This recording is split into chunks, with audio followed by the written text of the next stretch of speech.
Всем привет! После выпуска первой части про моторы КТМ мы словили очередную порцию хейта, в которой уже перешли на личности. Я намеренно не буду называть имена этих людей и ту мастерскую, чтобы не делать им какую-то рекламу или антирекламу. Хочу напомнить, что мы всего лишь группа энтузиастов-единомышленников, которые делают все в свободное время и на свои деньги. Поэтому предложение разбирать и покупать новые моторы нам кажутся немного неадекватными. Мы не претендуем на абсолютную истину, мы всего лишь хотим разобраться в этом вопросе. Данный ролик не претендует на Оскар за операторскую работу. Но если ты тот человек, который руководствуется логикой и здравым смыслом, не поливая говном КТМ, то мы думаем, что тебе зайдет. Маршрут построен. Большое количество откликов вызвал термин «частота поверхности». Давайте попробуем в этом более детально разобраться. Век большого количества информации, мы можем обратиться, допустим, к Яндексу, задав ему вопрос, что такое частота поверхности обрабатываемых металлов, получить определение, которое мы вам сейчас покажем на экране. Понятно, но не совсем. Давайте попробуем посмотреть, что нам дает Википедия, какое определение. Тоже мы вам сейчас это покажем на экране.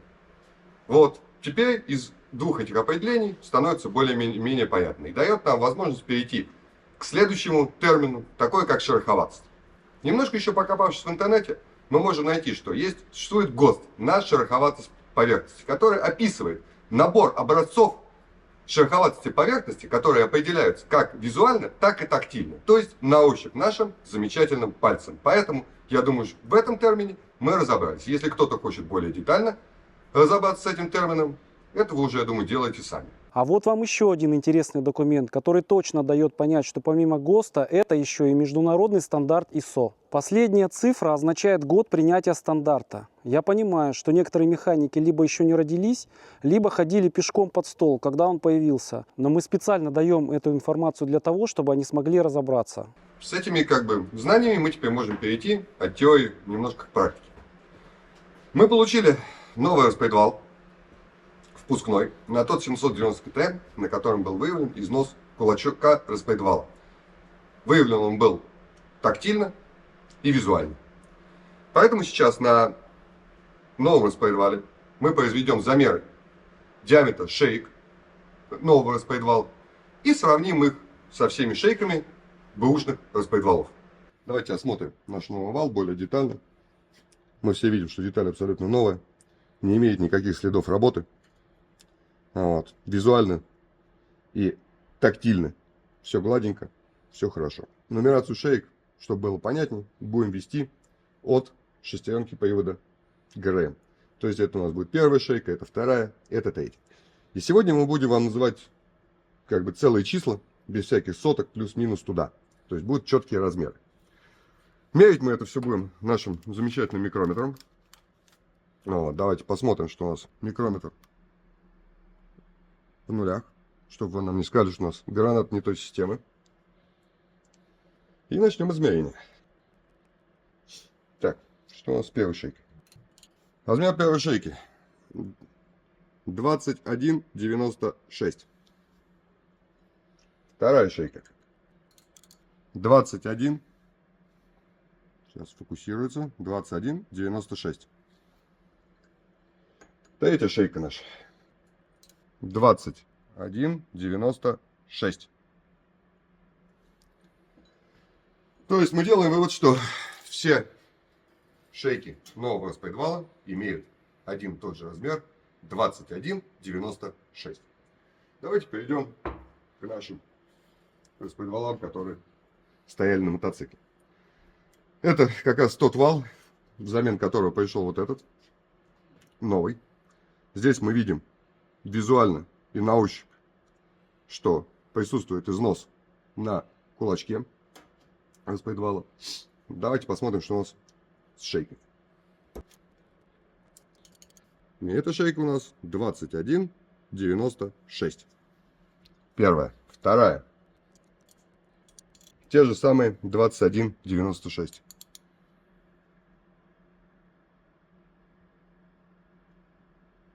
Давайте перейдем к третьей. И третья шейка у нас те же самые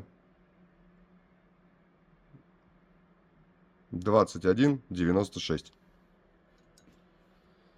Мы делаем вывод, что данный распредвал по шейкам не имеет износа, потому что износ у нас это изменение номинального диаметра. Номинальный диаметр здесь не поменялся, здесь именно поменялась частота поверхности материала. Давайте померяем выпускной распредвал. Распредвалы прошли 18 тысяч километров. Вал выпускной. Первая шейка. 21,96. Вторая шейка.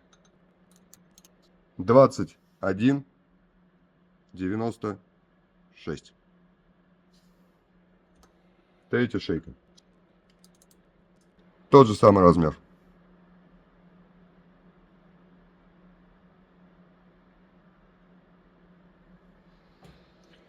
На основе этого мы тоже делаем вывод, что опорные шейки распредвала выпускного тоже по сравнению с новым не имеют износа, потому что они находятся в том же самом размере. Для большей информации возьмем вот эти распредвалы, которые с мотоцикла 36 тысяч километров пробега, на которых не было выявлено визуального и тактильного износа на кулачках распредвала. Начнем с впуска. Первая шейка 21,96. Вторая шейка 21,96. Третья шейка 21,96. И опять же вывод, что данный впускной распредвал с пробегом 36 тысяч километров тоже на опорных шейках распредвала поменял только частоту поверхности и износа не имеет. Давайте возьмем выпускной распредвал от того же самого мотоцикла с пробегом 36 тысяч километров. Мы специально не стали собирать эти оба мотоцикла, пока не пришел новый вал, чтобы более детально вам это все показать. Ну что ж, что у нас с первой шейкой? Те же 21,96. Вторая шейка 21,96. И третья, заключительная шейка 21,96. Настроится у нас немножко? О, настроится. Сделаем вывод. Теперь мы уже со стопроцентной уверенностью вам можем сказать, что данные распредвалы по шейкам, опорным шейкам распредвала не имеют износа. Это действительно изменение частоты поверхности материала, но износа они не имеют. Потому что, как мы все увидели, что от нового распредвала, то есть от эталонного размера, в этих валах отличий нет. И поэтому все эти валы, кроме одного впускного, на котором был выявлен износ на кулачке, поедут пока дальше, потому что оснований к их замене у нас нет. После замера распредвала мы все видим, что по новому распредвалу мы получили эталонный диаметр. То есть он составляет 21,96. По комментариям к предыдущему видео нам говорили, почему мы меряем по одной шейке распредвала, меряем все постели распредвала. Теперь, я думаю, вам стало понятно, потому что все опорные шейки всех распредвалов были в одном размере. В первой части нас обвиняли в том, что у нас странная методика замера нутромером. Но ничего, кроме хейта и конструктивных предложений, мы так и не увидели и не услышали. Сейчас мы хотим вам показать второй метод методики измерений, который предписан самим заводом КТМ. Смотря технические характеристики по данным двигателям, то есть 890 и 790, КТМ нам дает один параметр, который мы сейчас покажем на экране. Этот параметр составляет 21,98 и 22,041. КТМ показывает нам допуски по диаметру постели распредвала. К сожалению, на данном двигателе, именно в процедуре дефектовки данного мотора, эта процедура не описана. Но если мы покопаемся в других мануалах КТМ, которые мы сейчас тоже вам на экране покажем, в других мотоциклах попадается эта процедура по проверке именно постели распредвала. И также там показан способ такой, как пластигейдж. Также это можно было сделать нашим нутромером, но не все имеют натуромер, это дорогая очень вещь, и не все умеют им пользоваться. А именно КТМ предлагает, и многие другие производители моторов, предлагают пластигейшным определять зазор в подшипниках скольжения. Вот у нас имеет сейчас данный пластигейдж. Кому более интересно, как это работает и как им пользоваться, мы сейчас не будем на этом останавливаться. Вы можете посмотреть в интернете и поискать. Сейчас мы произведем установку этого пластигейджа на спейдвалы, после чего мы померяем то, что у нас получилось при раздавливании этого материала. И зная эталонный размер распредвала, зная зазор в паре постели распредвала, опорная шейка распредвала, мы выйдем на тот размер, какой у нас будет диаметр постели распредвала. Вот мы установили на 790 КТМ, на котором был выявлен дефект в кулачке, его старые распредвалы на место. Нарезали по нужным размерам кусочки этого пластигейшта. Сейчас мы это все накроем верхней постелью распредвалов и затянем его по моменту. Мы установили верхнюю постель распредвалов, наживили все болты. Сейчас мы обтянем все это диаметрическим ключом по моменту, который здесь должен быть. Это 10 ньютон-метров.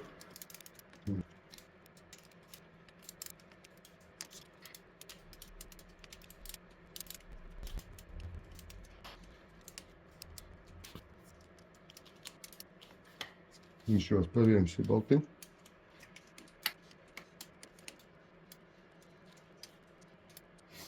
Все, наша постель затянута. Сейчас мы это все обратно раскрутим и посмотрим, как у нас там обстоят дела. Раскрутили все назад, сняли наши валы. И пойдем теперь посмотрим, что у нас получилось. Вот наши валы. Вот они, отпечатки пластигейшных. Вот здесь мы на листочке, на этом, написали. Сейчас будем записывать и смотреть, какие результаты у нас получатся. Римская цифра, это будет у нас первая шейка. Также я потом поставлю вторую, там третья. Отсчет, еще раз повторяю, начинаться будет от шестеренки привода ГРМ. Ну что ж, возьмем наш индикатор и посмотрим на пускную валу. У нас получается 0,05 где-то, может быть чуть, что-то среднее между 0,38 и 0,05. Ну, давайте округлим в большую сторону. 0,05. 0,5. И получаем зазор, диаметр первой постели 22,01. Меряем вторую шейку. Смотрим. Но тоже, я думаю, нечто среднее между 0,38 и 0,5. Но тоже округлим в большую сторону. Вот. Так что мы знаем, у нас диаметр вала 21,96 плюс 0,05. И получаем те же самые 22,01. Третье. С местом накосячили. Третье. Вал у нас 21,96 плюс. Смотрим. Ну и те же. Средний диапазон между 0,5 и 0,38. Но тоже округлим в сторону большую. 0,05. Получаем 22,01. Теперь выпускной вал. Также первая шейка 21,96 плюс. Смотрим, что у нас здесь.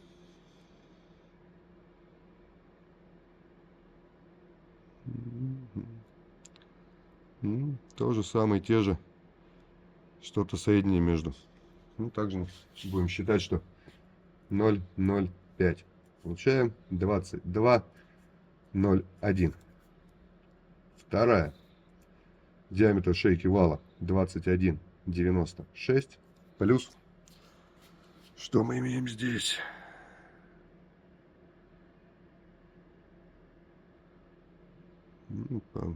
Четкий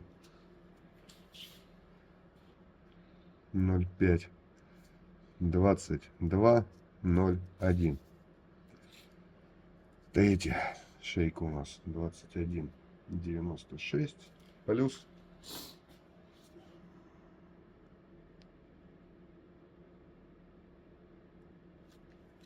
те же 0,05 0,5. Получаем 22,01. Имея референсное значение, которое нам дает завод-производитель, чтобы нам вычислить соедину данного диапазона, мы можем произвести простые математические действия. То есть мы складываем два числа, получаем суммарный размер, делим его пополам и получаем, грубо говоря, соедину данного диапазона. Значит, на основе всех наших замеров вычислений мы можем увидеть, что соедина диапазона данного у нас получается 22,0105. Все шейки, опорные шейки постели распредвала укладываются в этот норматив. Из этого мы можем сделать вывод, что все данные детали данного двигателя на момент диагностики укладываются в заводские нормативы. Рекомендовать их к замене мы не можем. То есть все эти мотоциклы соберутся и поедут дальше, кроме, конечно же, того вала, на котором был выявлен износ кулачка. Он будет, конечно же, меняться на новый, который пришел. На другом мотоцикле мы провели, чтобы не затягивать ролик, мы тоже провели все те же самые замеры и получили все те же самые цифры. Поэтому что этот мотоцикл с пробегом 36 тысяч, тот мотоцикл с пробегом 18 тысяч на момент диагностики неисправности не имеют и укладываются во все заводские допуски. Как могут сказать другие, еще походят. Был еще один, на наш взгляд, интересный вопрос. А что там с допусками у других производителей? И мы взяли для примера данные, указанные в сервисном мануале одного европейского производителя от мотоцикла BMW 1250 GS и одного японского от Yamaha VR 450. Мотоциклы абсолютно разных классов, абсолютно разные моторы и абсолютно разные года. И что мы можем видеть? Компания BMW предлагает зазор от 0,02 до 0,07. Максимальный зазор в этой паре составляет 0,085. Посмотрим, что у нас у Yamaha. У мотоциклов Yamaha зазор составляет от 0,028 до 0,062. И те же предел в 8 соток. Давайте посмотрим, что у нас получилось у нас. Если из минимального значения постели распредвала вычесть номинальный размер самого распредвала, то мы получим те же самые 2 сотки. Если из максимального размера постели вычесть номинальное значение распредвала, мы получим те же самые 8 соток.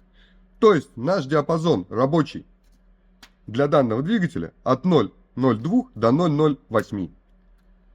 И как мы видим, что все эти данные двигателя, которые мы сегодня рассматривали, полностью укладываются в эти зазоры.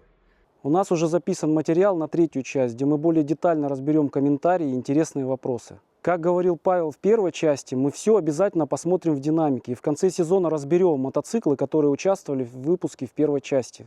Верить данному видео, конечно, решать вам, но мы всегда стараемся все свои выводы подтверждать документами, цифрами и другими данными. Я думаю, что этот ролик будут смотреть и те люди, которым уже производили замену распредвалов, ГБЦ и постелей. Задайте себе вопрос, а на каком основании вам делали приговор по замене этих деталей? После выпуска третьей части, я думаю, что это будет самый полный мануал по решению данной проблемы. Все, что вам остается, только найти квалифицированный сервис. Я рекомендую сервис Орлов Мото. Ссылочка будет в описании. Спасибо, что посмотрели ролик до конца. Увидимся в следующих видео. Всем пока.